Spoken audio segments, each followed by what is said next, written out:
Thank you, Mr. Toastmaster. Fellow Toastmasters, guests, when you reflect on how you transitioned into your current career, the path that you took along that, what were some of the turning points in that journey to land you into that career path? Today I want to tell you a story to illustrate one of my turning points, or actually a couple turning points. I grew up the third in 8 children, and I was very shy. When I was in high school, public high school, I was voted in, as a senior, the most friendliest in my class. Now folks, all I did, I smiled and I said hello to everyone. I had nothing else to say. But I smiled and said hello to every single person for 4 years. And when I was a freshman in college, then I went off to college, and it was a Catholic women's college, Barry College, which is now co-ed, Barry University. But when I went there, it was a Catholic women's college. And it was taught by the Dominican nuns. They were my professors. And back at that time, they wore those habits like you see in the movies with Whoopi Goldberg. You know, they look like penguins, and they're very large. And those were my professors. And one day, one of my professors, Sister Christopher was her name, she asked me to give a report in front of my class. And I just told her that I could not do that. You know, I can't get up in front of anyone and speak. And you're only talking at that time of a treasurer's report that you would read to about 15 people. And I said, there's no way I can't do that. And so she told me, this nun that looks like a penguin, in no uncertain terms, that I would not get the A that I had earned thus far if I didn't get up in front of that class.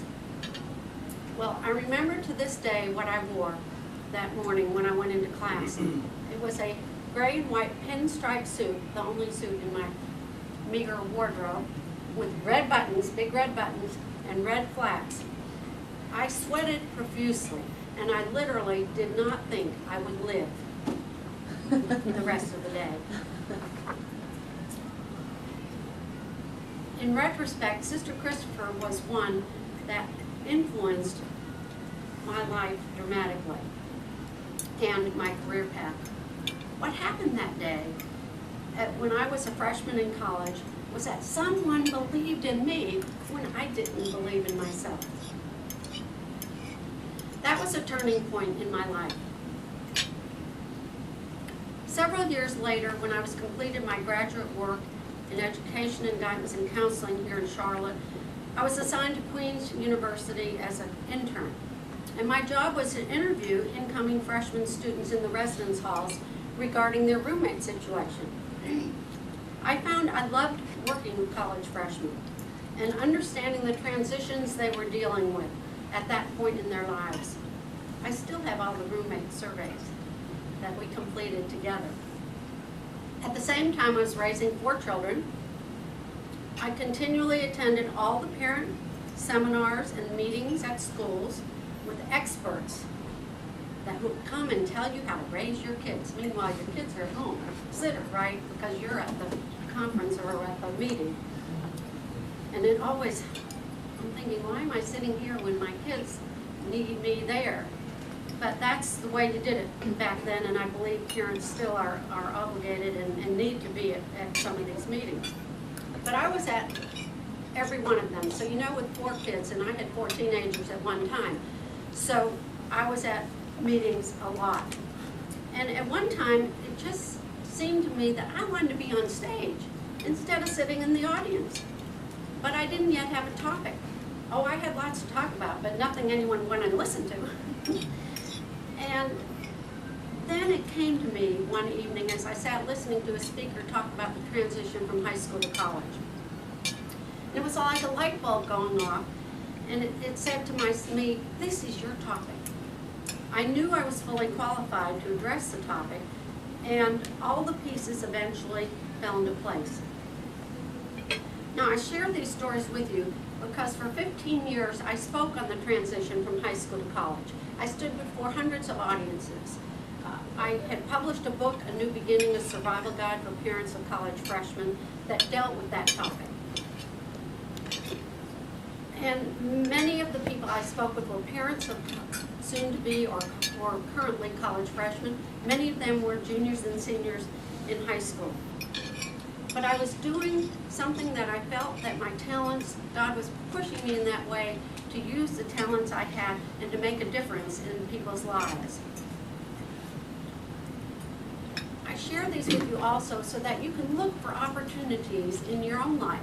You have to listen to some of these clues. They may not jump out at you, but they may be little incidences, and you need to look for them and listen and act on them. And Toastmasters gives us that opportunity right here. And over many years, I have been a member of Toastmasters.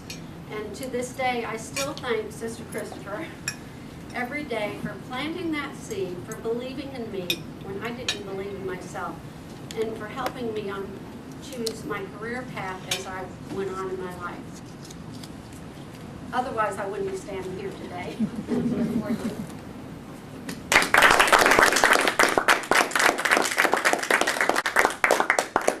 Thank you very much, fellow members and distinguished guests.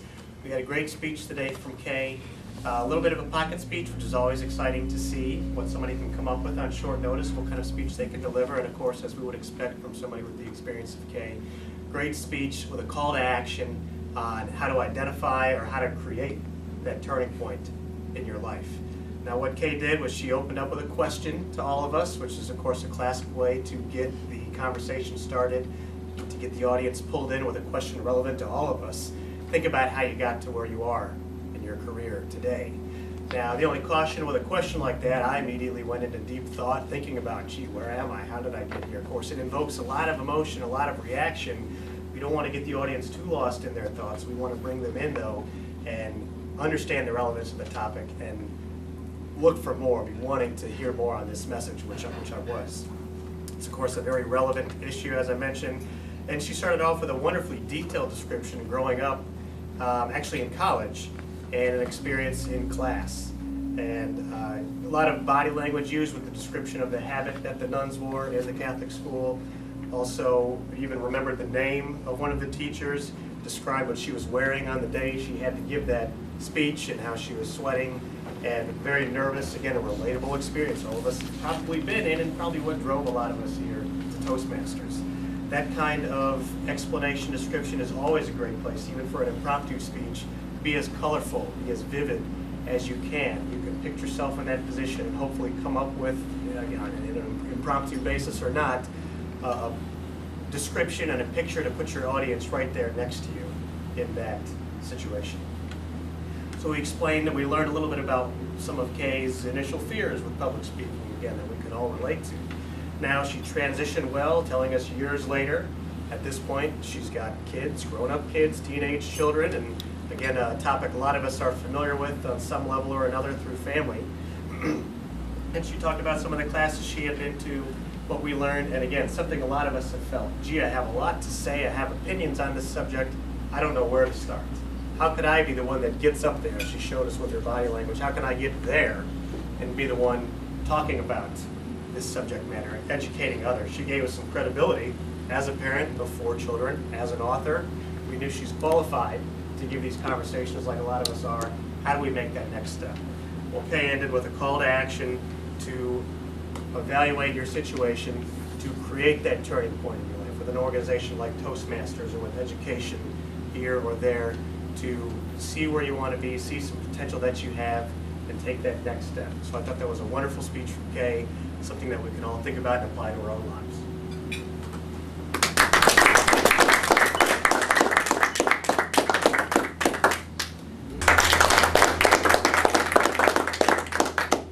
Thank you, Mr. Contest Master. Kay gave a speech today that was all about taking the experiences that you've had and then propelling yourself into the future, finding, we'll call it the tipping points or the change points that really dictate the outcome of your life. And Kay did some wonderful things about this speech, and then I'm going to provide a couple of things that she could have improved. Number one, for any Toastmaster looking to think about how you would structure a speech. Kay had a great opening. She had a great body of material, and she had a fantastic close. It was cohesive. It all flowed together from start to finish. Within the body, she did two things that were really powerful. Number one, she used stories. Stories are one of the most effective means of communicating and sharing different types of points and information. All right, number two, she flowed all the way through in a coherent method. And those are one of the most important pieces, letting the entire speech flow. Now let me talk about a different aspect of Kay's speech. I would call it maybe the Tale of Two Cities. I don't really remember that book, haven't really read it since high school, but I know there's two different cities, right? And one of them was really flourishing, and the other city was maybe a little bit trapped. And here's what I want to describe with Kay. Kay had both of those versions in her story, in her speech. The trapped part was when Kay was doing this. Hands down, looking at the material, simply reading. When we did that, we lost all the benefits that Kay was communicating that I'm about to share with you in a second. She was locked into this. We didn't see her eyes, we didn't see her hand gestures, all we saw was her looking down at the paper. But the reality is, Kay is a vibrant speaker. She has potential that is inside of her that is sometimes trapped and needs to come out. She has a list of accomplishments a mile long, from motherhood to career. She has a charisma that's there when you talk to her in person, but sometimes gets a little trapped behind the cage. So what did you see? Well, when you saw her step away from the notes and begin to just speak from memory, all of a sudden you saw her light up. You saw her eyes sparkle. You saw her hand gestures not just be this, but sometimes be this, sometimes down like this, moving all around. And she brought life to the story. It was like we were in, out, in, out. We were excited, and then we were back in.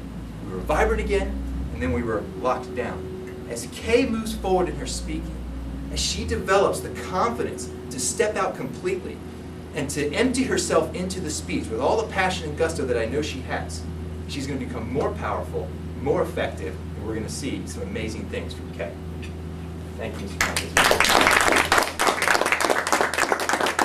Bad way.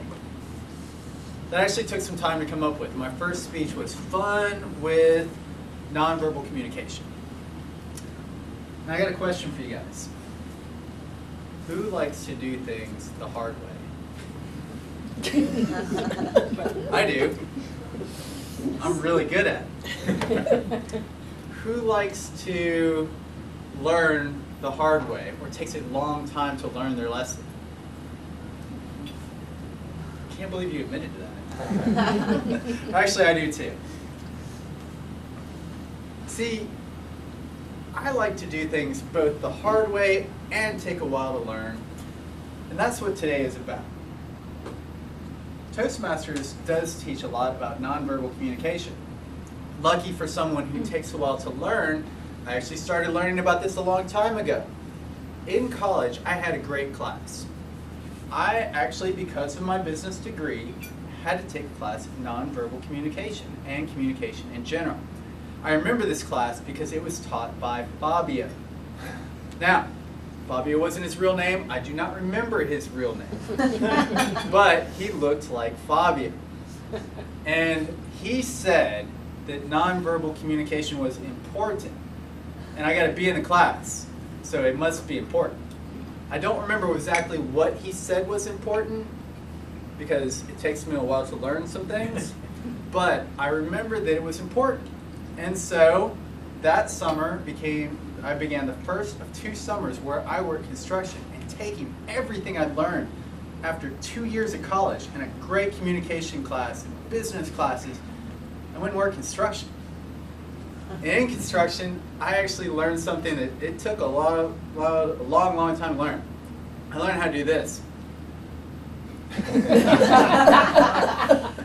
Now, that was pretty good, right? I am a lot more comfortable doing stuff like that than actually making a humorous speech. I am more comfortable being funny looking than funny. And this, I mean, I could pull that out just like that. So my teachers for this are important to note as well. I had Fabio start me out. And then my second teacher that first summer was this guy named Tank. You got to earn the name Tank. You're a big guy, you're little, all right? You got to earn the name Tank. And Tank taught me that summer the first part of that. Now, the second summer was my second summer working construction. And I was just digging ditches the second summer. I was just working construction, day labor stuff. We're talking $8 an hour. That summer, I worked with a guy that lived under the Trinity Church Bridge. His advice to me, never start drinking. Never had a teacher better than that guy. He was the one that really helped me learn more about, because, I mean, think about how effective that is. When I do that, you know, he doesn't know. He just doesn't know. Done. 5 seconds, you know, helpless. I don't know. I mean, it was a perfect construction learning. Second piece of learning that was important for my nonverbal communication, something else that I want to share with you that I've been working a lot on, especially since my kids are 8 and 6 the last 8 years. This has been a lot of work. Seriously? All right. Very effective. I think you all caught. Seriously? That is a, are you kidding me? That is very quick to say, no. That right there is an effective way, especially towards, say, your wife. To tell that, no. Papa Bear didn't take that answer. No sirree. So, you know, you're tired, kids are around, you got to learn to be effective and fast because there's so much coming at you. Kids got to get diapers changed. They have questions. This weekend it was, can I look at this website? Oh, it doesn't look appropriate to Daddy. How are we going to handle this stuff? A lot of stuff. So, seriously? That's good, right? But here's the problem. In the real world, that's not effective. That's just, I don't know, and done. And that's a cop-out. And done doesn't really do anything. And so I actually had to go back and take a look at some of my mannerisms, some of the Brianisms. And that's really what the rest of the speech is about, taking a look at your you-isms, taking a look at the things that Brian does, the things that makes Brian Brian, and being more effective. It had to switch from to this, the and. I don't know and. Not I don't know but I don't know and. That's where I started being more effective. And then, seriously, had to change, because let's face it, that is poking the bear. Right? That, if you have time to poke the bear, that's fun. All right? If that's what your purpose is to get in a 30-minute argument and pleading your case the rest of the night, maybe, I'm sorry. If you're wanting to practice your apology, well, that's great. But that's not effective at all times. So I had to switch to, seriously? The laugh, the smile. That had to join into the mix. And because of me examining the Brianisms, I started doing that. So what I want each of you to do is take a look at some of your mannerisms. Take a look at some of the things that make you you. Some of the fun things. And take a look and see if you can't do it better. Mr. Toastmasters.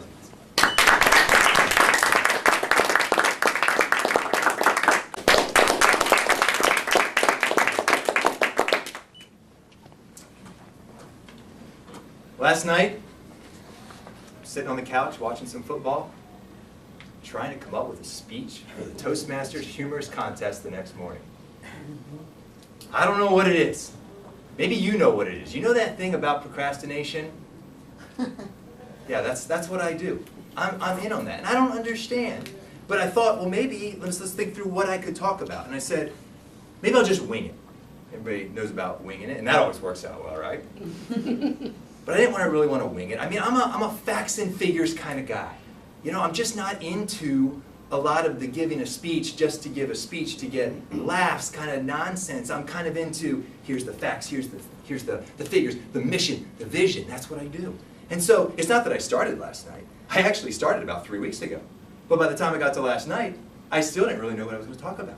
And so I told my wife, she said, what are you doing right now, watching football? I said, well, actually, I'm working on the speech. The one you started 3 weeks ago? I said, yeah, I'm still trying to figure out what to talk about. She looked at me and said, seriously? So I went through and I was trying to figure out, let me explain to you what my thought process is. Why was I struggling so much? So I had a couple of ideas. I thought, first of all, I could talk about coaching kids. Coaching small kids. I mean, we've all been there, we've all done that. There's some laughs, there's some humor in coaching small kids. We just started basketball with my 6 and 7-year-old boy and then my 8-year-old boy who's in the 8 and 9-year-old league. And you watch the kids out there and you just sort of see this scattered mess of stuff happening. It's like the coaches are trying to stack BBs on top of each other, right? And just in one little element, they all just fall apart. You've got one kid that kind of runs off somewhere else, somebody else that bounces it off their head, somebody else that throws it at another kid right at their face. That's usually my son doing that to somebody. And so you've got that kind of thing going on. No, there's not enough there. I don't want to talk about that. Politics. There's always good material in politics, right? I could talk about Bill Clinton. I mean, there's not enough material there to fill a speech with Bill Clinton, right? I mean, let's face it. Speaking factually, Bill Clinton was absolutely, unequivocally, the best president we have ever had. I mean, if you don't count like 30 or 40 other guys. He was one of the best presidents we've ever had. And there's a ton of material. But I didn't know if I really wanted to go that direction either. It's just too easy, right? Too easy. So then I thought about something a little different. I'd love to talk about like a totally different career that I think I'd be good at. I could be a career coach for burglars. Career coach for burglars. Because let's face it, some of these guys need some help. Right? Now if I weren't a Christian, I think I could have made out a pretty good living off of nonviolent crime. I really do. I've got the analysis down. I've got the ability to stake out places. I've got the patience. I can analyze the behavior of what's going on in the neighborhood. I mean, you take that Home Alone movie, those two guys, what were they, the Wet Bandits? I mean, I would blow those guys away, right? Or I could provide some great coaching and help them along. What an interesting topic. There's a couple, so I got on the internet, I was looking around, and there's a couple of stories out there of guys that are really struggling, and they need some help. I feel I can offer this service. So these one guys, this one guy, he went in and he went into a home and nobody was there, so he went in, he started doing his thing, and he went into one room, he just started casing it, he found some money here, he found some jewelry over here, he found an iPad sitting over here, and he's kind of looking all around. And eventually, he finally got up and he finally left the house. Nobody came. So the homeowners came home, they checked it out, they looked around, they called the police, and the police went looking around, and you know how they ended up catching him? The burglar had left his cell phone charging in the outlet. I mean, these guys need some help. I could be that help. I could be, just like you say in Mission Impossible, maybe they put a little helmet on with that GoPro video thing, they could stream it to me. I could have an earpiece in their ear, except they would have the earpiece, I would have the microphone, and I could give them tips. Hey, I see him pulling his phone out. He's starting to plug it in. Listen, dude, you don't want to do that. That's going to be a problem. It's not going to work out for you. Or I could say, hey, good point. Charge that up, and then I make a little checklist to the side. Don't forget to grab cell phone on the way out the door. This is not rocket science. I could handle this. There was another story of a guy who he was a crook, but he was apparently an honest crook. Because after he went and made his haul and went away, he felt obliged to report his income on his tax return. After all, he's a legitimate crook. That's income to him. He felt obligated to pay his taxes. I mean, this is a good guy, but I could have helped him with that too. Now, in reality, it actually didn't matter. He was never prosecuted because he filed online and the IRS lost his emails in a computer crash. So they never found him. But I didn't really want to talk about that either. And so at the end of the day, I decided, forget it. I'm just not going to go talk about anything. I'm just going to stand up and just give a speech. And so next time, whenever I'm involved in a humorous speech contest, I think what I'll do is I'll establish my topic and prepare well before I get to the speech day. Nah. It's 2 counts this time.